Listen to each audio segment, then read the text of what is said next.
Bismillahirrahmanirrahim. In the name of Allah, the Merciful, the Compassionate.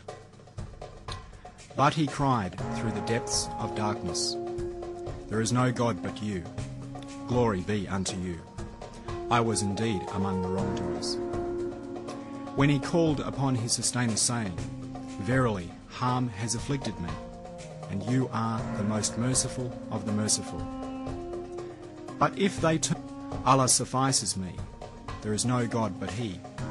In Him do I place my trust. He, the sustainer of the throne of glory supreme.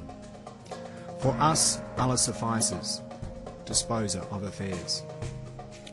There is no strength and no power other than through Allah, the High, the Mighty, the Enduring One. You are the Enduring One. You are the Enduring One. And to those who believe, guidance and healing.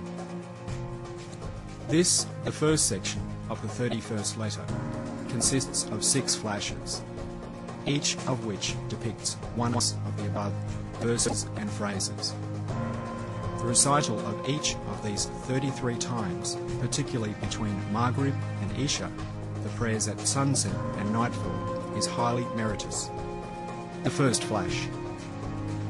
The supplication of Hadrat Yunus ibn Matta, peace be upon our Prophet and upon him, is a most powerful supplication, a most effective means for obtaining. The gist of the celebrated story of Jonah, peace be upon him, is as follows. Cast into the sea and swallowed by a large fish. The sea was stormy, the night turbulent and dark, and hope exhausted.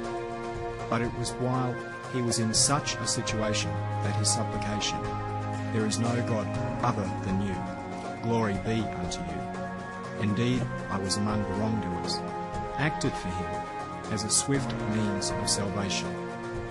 The secret of his supplication's power was this. In that situation, all causes were suspended.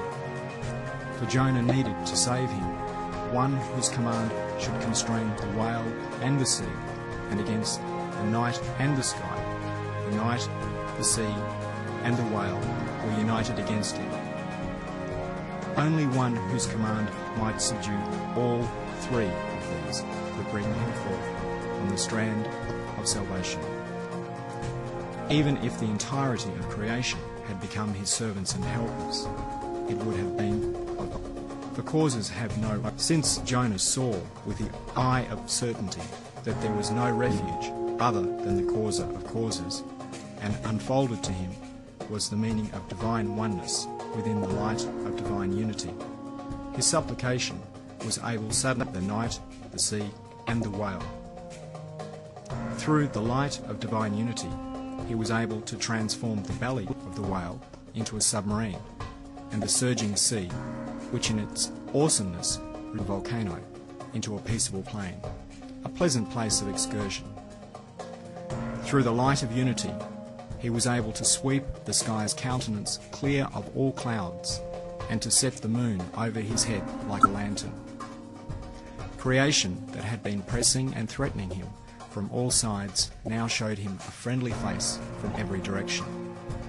Thus he reached the shore of salvation, where beneath the creeping gourd tree he observed this favour of his sustainer.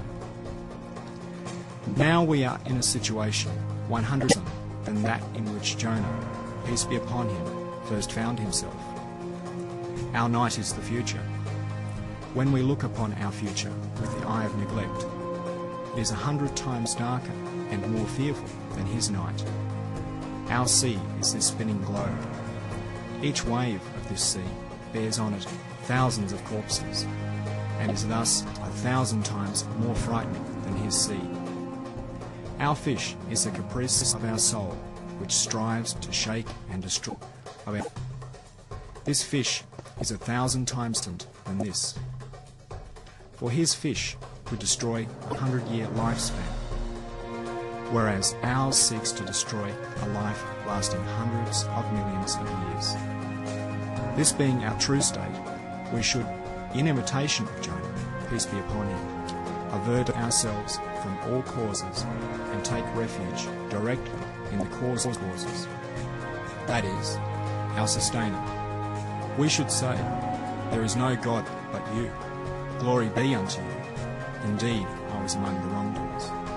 And understand with full certainty that it is only He who can repel from us the harm of the future, this world and the caprice of our souls, united against us because of our neglect and misguidance. For the future is subject to His command, the world to His jurisdiction, and our soul to His.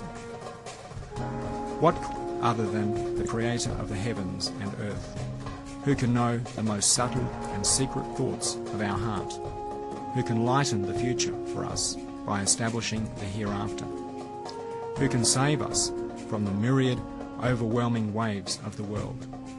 No, outside that necessarily existent one, there is nothing that can in any way aid and effect salvation except by His consent and command.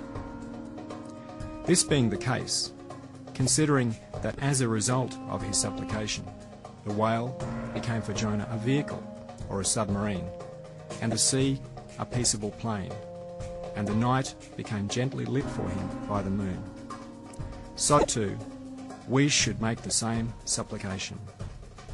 There is no God but you. Glory be unto you. Indeed, I was among the wrongdoers.